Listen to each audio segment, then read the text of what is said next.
Bismillahirrahmanirrahim. Assalamualaikum warahmatullahi wabarakatuh. Salam sejahtera bagi kita semua. Perkenalkan, nama saya Nida Solehatun Saputri dari Program Studi Pendidikan Ekonomi Fakultas Keguruan dan Ilmu Pendidikan Universitas Kuningan. Apa kabar teman-teman semuanya di masa pandemi corona seperti ini? Semoga semuanya tetap sehat selalu bersama keluarga di rumah ya. Amin amin ya rabbal alamin. Baik, di sini saya akan mempresentasikan salah satu tugas mata kuliah Seminar Pendidikan Ekonomi dengan judul Pengaruh Pendidikan Terhadap Perkembangan Ekonomi. Yang terhormat Bapak Dr. Nopi Satria Praja SEMPD selaku dosen mata kuliah ini. Baik, untuk mengefisienkan waktu, saya akan langsung memulainya. Pengaruh pendidikan terhadap pertumbuhan ekonomi. Pendidikan adalah pembelajaran, pengetahuan, keterampilan, dan juga kebiasaan sekelompok orang yang nantinya itu diwariskan dari generasi satu ke generasi yang lainnya melalui penelitian, penemuan, ataupun pengajaran. Nah, biasanya pendidikan ini didapatkan dari seseorang atau orang lain. Misalnya pengetahuan seorang guru. Namun, besar kemungkinan juga pengetahuan ataupun pendidikan ini bisa didapatkan dari luar lingkungan sekolah. Misalnya, lingkungan bermain, lingkungan teman sebaya, ataupun lingkungan rumah secara otodidak. Pendidikan berasal dari bahasa Latin, yaitu ducere, artinya itu menuntun, mengarahkan, dan memimpin. Nah, dengan adanya pendidikan, seseorang mampu memiliki kemampuan untuk mengembangkan dirinya guna mencapai penghidupan yang lebih baik lagi. Pendidikan dianggap memiliki peranan paling penting dalam menentukan kualitas hidup manusia. Implikasinya seperti ini. Semakin tingginya pendidikan, maka hidup manusia akan semakin berkualitas. Nah, kaitannya dengan perekonomian secara nasional yaitu seperti ini. Semakin tingginya kualitas hidup suatu negara, maka akan semakin tinggi pula tingkat pertumbuhan dan kesejahteraan negara tersebut. Semakin tingginya pendidikan tenaga kerja dalam suatu negara tersebut, maka akan semakin tinggi pula produktivitasnya, sehingga akan semakin tinggi pula pertumbuhan ekonomi dalam suatu negara tersebut, menurut Nugroho 2016. Tugas dari pendidikan adalah mampu meningkatkan kualitas sumber daya manusia, dan tujuannya dari pendidikan adalah mampu mengembangkan kemampuan dan kepribadian manusia untuk memenuhi harapan masyarakat. Namun yang saya pikir, dengan adanya tujuan pendidikan itu bukan hanya untuk memenuhi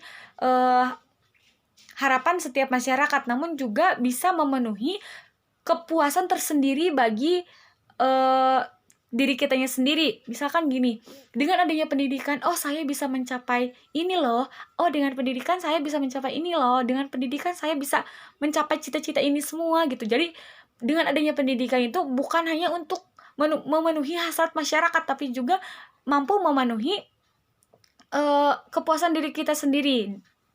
Seperti itu. Pertumbuhan ekonomi. Pertumbuhan ekonominya itu suatu proses perubahan kondisi secara berkesinambungan untuk menuju keadaan yang lebih baik lagi dengan kurun waktu panjang atau dengan jangka waktu yang panjang. Faktor-faktor pertumbuhan ekonomi. Yang pertama yaitu diantaranya ada sumber daya manusia, di mana sumber daya manusia ini merupakan salah satu faktor yang paling penting dalam pertumbuhan ekonomi. Karena dengan adanya sumber daya manusia yang berkualitas, maka akan meningkatkan kualitas dari suatu negara tersebut. Yang kedua ada sumber daya alam, di mana sumber daya alam ini juga sangat mempengaruhi atas faktor-faktor pertumbuhan ekonomi. Namun, ketika sumber daya alamnya sudah mencukupi dan sumber daya manusianya belum memiliki pendidikan yang standar ataupun yang tinggi, maka semua itu tidak akan balance. Jadi antara sumber daya alam dan sumber manusianya itu harus balance, harus seimbang. Yang ketiga, ada ilmu pengetahuan dan teknologi, di mana ilmu pengetahuan dan teknologi ini juga sangat mempengaruhi atas pertumbuhan ekonomi. Kita juga mengetahui ya perbedaan teknologi zaman sekarang dengan teknologi zaman dahulu itu sangat berbeda, di mana teknologi zaman dahulu itu lebih menekankan kepada tenaga manusia, tidak mengandalkan teknologi. Namun, di zaman sekarang hampir semua lapangan pekerjaan itu menggunakan mesin-mesin. Ya karena lebih efektif, lebih cepat waktunya, lebih banyak memproduksi dibanding dengan menggunakan tenaga-tenaga manusia. Seperti itu. Yang keempat ada budaya, di mana budaya ini juga sangat mempengaruhi atas pertumbuhan ekonomi. Di mana seperti ini misalkan seorang pekerja A ini berada di lingkungan keluarga yang giat bekerja keras, gigih, sopan, santun, dan ulet gitu. Nah, sedangkan si B ini bisa dikatakan berada di lingkungan keluarga yang toksik. Jadi kayak semacam males, selalu mengabaikan pekerjaan, ataupun tidak bertanggung jawab, dan hal yang lainnya, sehingga kedua kepribadian ini ketika dibawa ke suatu perusahaan ini akan menimbulkan efek bagi setiap perusahaannya. Nah, jadi budaya dalam faktor pertumbuhan ekonomi pun sangat mempengaruhi. Nah, yang kelima ada sumber daya modal, dan yang keenam itu ada inflasi.